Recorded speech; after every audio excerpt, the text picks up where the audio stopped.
The game didn't go their way, West Virginia might have found their new secret weapon.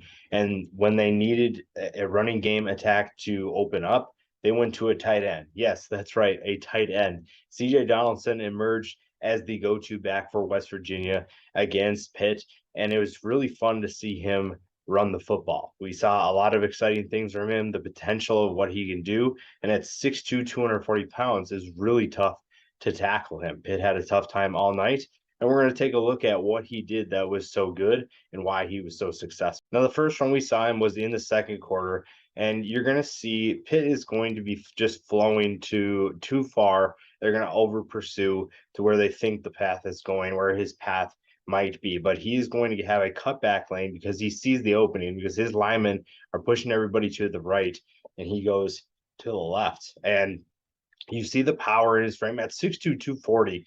It's tough to tackle him. You don't see a lot of running backs that are 6'2", 240.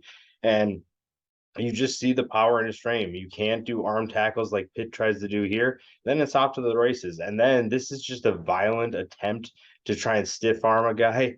He's trying to really just smack him essentially. And that was an interesting tactic to see. He also had a nice, really tough run to score later in the quarter. And you're looking at, again, a guy that is not only going to be a tough goal line threat, but tough just anywhere on the field. And the fact that he is a tight end makes you really think that maybe he's the new age Tavon Austin. Now, whether or not West Virginia uses him like that remains to be seen. Another run here, again, we're going to see his vision. He sees one hole and just takes it because here everybody's pretty much for the most part in position, except for as you see, number 2 is out of position. He sees that he's going to go for it. He realizes that he can take an arm tackle and kind of just take off from there. Again, it's in between the trenches. You have to either be in front of him or wrap up really well because arm tackles aren't going to be good. And if you're going to take a stiff arm from him, even if you tackle him, you're probably going to be in some pain the next day, as we saw right there. You saw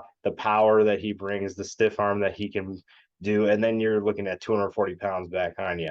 Now, again, maybe not the quickest guy, but he does have a little bit of a burst because as you can see, he gets to this line pretty quick. So much so that number 11 here is just reaching for the ground to make sure he can stay up because of that angle. Gets tackled eventually, but it was a really good game for CJ Donaldson. And West Virginia needed someone to step up in terms of the rushing attack. He averaged 17.5 yards per carry. And you're looking at a guy who can really be a big time playmaker for them.